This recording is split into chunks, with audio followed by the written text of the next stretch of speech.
রে, কি আর করি, কথায় বলে যার নেই বউ তার নেই কেউ। আচ্ছা দাদারা, আপনারা বলুন তো, এই যে যে ঠান্ডা পড়েছে, কথায় বলে মাঘের শীত বাঘের গায়ে, তা এখন আমি কি করি? আজ 1 মাসের উপরে হয়ে গেল, বউটা আমায় ছেড়ে বাপের বাড়ি চলে গেছে। অথচ একা একা না পারে মন বসিতে, কথায় বলে। কি আর বলবো, দুঃখের কথা দাদা, কিচ্ছু ভাল লাগে না। খোকা, এই খোকা। এ কি মা তুমি?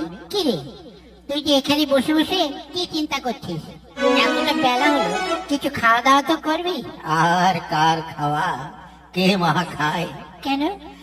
মা গো, আমার ভীষণ রোগ হয়েছে। কি হয়েছে?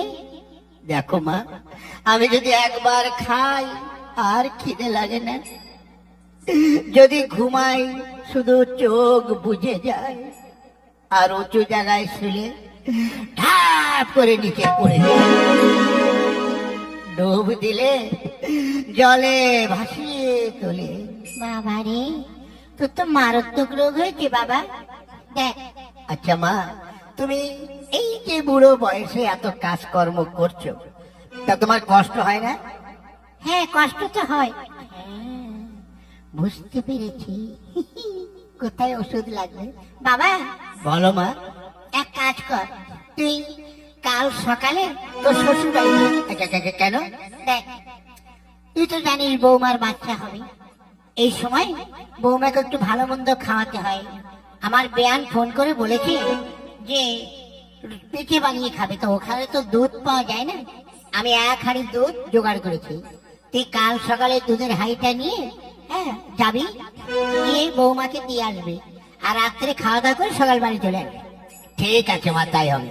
আর শোন, তোর আবার তো খাওয়ার উপরে খুব নেশা, ওই পথে যেতে যেতে যেন দুধটা সব খেয়ে পেয়েছ না। ঠিক আছে মা, তাই হবে। চলো তাহলে দুধটা দাও। হ্যাঁ, চল।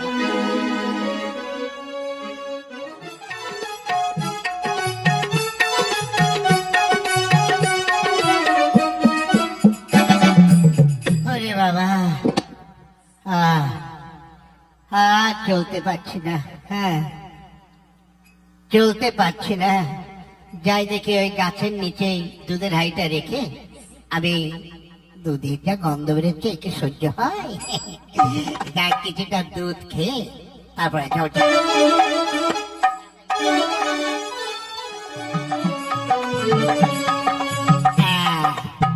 দুধ খেয়ে সাবার করেছি, আর অল্প একটু আছে। যাক, এইবার হাইটা যাই দেখে একটু বিশ্রাম করি। কি দুধের মধ্যে দেখছি বিশাল সর হয়েছে। এই তো সাদা সাদা সর, এটাও খেয়ে নি, সর বলে কথা। খাই।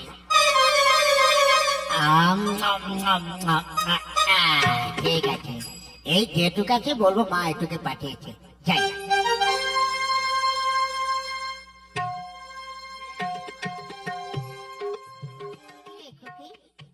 জামাই আসার কথা? হ্যাঁ, তোমার জামাইকে তো আমি ফোন করেছিলাম, বলছি আমি আসছি। আসছি না, এই যে এসে গেছি। এ কি বাবা, কি আছে? মা এই দুধ পাঠালো, আপনার মেয়ে নাকি পিঠে খাবে। হ্যাঁ হ্যাঁ, ঠিক আছে, তোমরা বসে গল্প করো, আমি যে পিঠে তৈরি করি। হ্যাঁ। এনে রে। কি রোগ হচ্ছে কেন? কি হয়েছে? বুঝতে পারছিস না যে 1 মাস পরে তোর কাছে এসছি? এই একটু কাছে আয় না। আরে এখন নয়, সময় হলে নিশ্চয়ই আসবো। এই গিন্নি, এতদিন পর আমি তোর কাছে এলাম, একটু ওরে বাবা, ঠিক আছে, তাহলে তুমিই খাও। ঠিক আছে। তোমার মুখ সরাও। কেন? তোমার মুখ দিয়ে শুধু বিড়ির গন্ধ বেরোচ্ছে। বিড়ি খেলে কি আর গাঁজার গন্ধ বেরোবে বল? গিন্নি, হ্যাঁ আজ কতদিন পর তোর বাড়িতে এসছি, হ্যাঁ। তাই একটুখানি আমাকে। ও, কিন্তু মা যদি শুনতে পাই? না, শুনবে না। তবে কাছে এসো। গুন গুন গুন গুন গিয়া, একে গুন গান, গান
হয়েছে। হ্যাঁ, তা বলছি আমি তার থাকবো না, আপনার মেয়েকে নিয়ে এবার বাড়ি চলে যাব। হ্যাঁ ঠিক আছে বাবা, আমি ভেবেছিলাম যে দুপুরবেলায় দুটো খাওয়া দাওয়া করে যাবে। না শাশুড়ি মিনা, রাত্রে যা পিঠে খাইয়েছেন ও বাবা, ও, এখনো পেটে মতো ভুটভাট করছে। হ্যাঁ ঠিক আছে, তাহলে আমি আপনার মেয়েকে নিয়ে চলে গেলাম। আচ্ছা এসো বাবা এসো, দুর্গা দুর্গা। যাই, গিন্নিকে নিয়ে এবার বাড়িতে চলে যাই।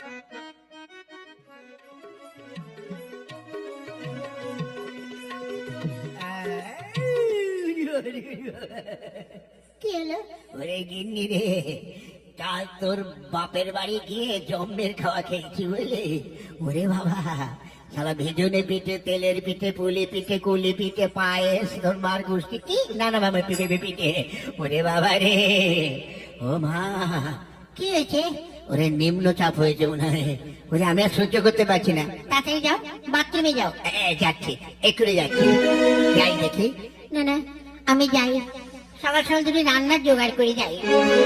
আহ,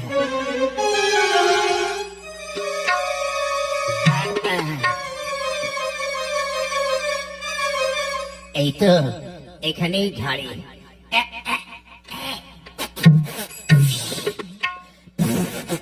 ওরে বাবা, কত রকম ডিজাইন হচ্ছে রে। ও বাবা, কি হ্যাঁ, সারা পায়খানা তো বেরোচ্ছে না, পিছন দিয়ে এটা কি বেরোচ্ছে? এই বলেছে, গিন্নিকে ডাকি, গিন্নি রে, এখানে। এই কি হলো? ওরে তাড়াতাড়ি আয়, আমার মনে হয় পিছন দিয়ে কি নাড়ি ভুড়ি সব বেরিয়ে যাচ্ছে রে। শিগগিরি আয়, শিগগিরি আয়। আরে কি হয়েছে? দেখ তো আমার পিছন দিয়ে কি বেরোচ্ছে। দেখি এ কি? হ্যাঁ দেখি, আসতে দাও বের করছি। দেখো, এ তো একটা টুপি বেরিয়েছে। হ্যাঁ, টুপি। হ্যাঁ এ দেখো, সুন্দর সাদা টুপি বেরিয়েছে। হ্যাঁ ঠিক আছে, তুই ওই পাশে রাখ ওটা। তাহলে গিনি, এবার আমি উঠি। না না না না না, এক্ষুনি উঠো না। কেন? সবে মাত্র তোমার পাছা দিয়ে টুপি বেরিয়েছে, আর একটু বসে থাকো, দেখলে আমার পাঞ্জাবি ধুতি এগুলোও বেরোবে, তাহলে পরে ঘুরতে পারবে। হ্যাঁ আমি যাই। হ্যাঁ এই, নাও জোরে জোরে। ওরে বাবারে, টুপি যখন বেরো, পাঞ্জাবি ধুতিও তো বেরোনোর কথা। ওরে বেরোচ্ছে না, আমি কি করবো? হ্যাঁ? জোরে জোরে। এই, কি হলো রে? ও মা তাড়াতাড়ি এসো, মা তাড়াতাড়ি এসো। কি হয়েছে মা? এই যে দেখো, তোমার ছেলে পায়খানায় বসেছে, পাছা দিয়ে হ্যাঁ টুপি বেরিয়েছে। তা আমি বলেছি আর একটু বসে থাকো, টুপি যখন বেরিয়েছে তখন ধুতি পাঞ্জাবিও বেরোবে বুঝলে। টুপি কই? ওই দেখো পাশে রেখেছি। হ্যাঁ হায় রে, এটা দিয়ে তো আমি ওই ওর দুধের উপরে আমি ঢেকে দিয়েছিলাম। হ্যাঁ এই খোকা, তুই কি যাওয়ার সময় দুধ খেয়েছিস? হ্যাঁ মা, খিদে পেয়ে গিয়েছিল, দেখি কি দুধের উপরে বড় একটা সর। হায় হায় বৌমা, ওই যে যে সাদা ছোট ধুতি দিয়ে আমি দুধটা ঢেকে দিয়েছিলাম, সেটা দুধের মধ্যে পড়ে গিয়েছিল। আমার মনে হয় ও সেই মানে কাপড়টা খেয়ে ফেলেছে, ওই জন্য পাছা দিয়ে বেরিয়েছে। আমিও তো তাই ভাবছি যে ধুতি পাঞ্জাবি কি করে বেরোবে। ও তাই, হায় হায় রে, আমাদের সব বুঝতেও ভুল। হ্যাঁ সত্যি মা, মানুষ পৃথিবীতে এখন এমন বোকা আছে। আজ তুমি দুধ থেকে দিয়েছো যে সাদা কাপড়টা দিয়ে, সর মনে করে আমি খেয়ে ফেলেছি। পাছা দিয়ে বেরিয়েছি, সারা গিন্নি বলছে দুধ টুপি বেরিয়েছে, এরপরে আমার পাঞ্জাবি ধুতে বেরোবো। হায় রে আমার মানুষ, এই জন্য তো সবাই আমাদের বলে গ্রামের গন্ড মূর্খ।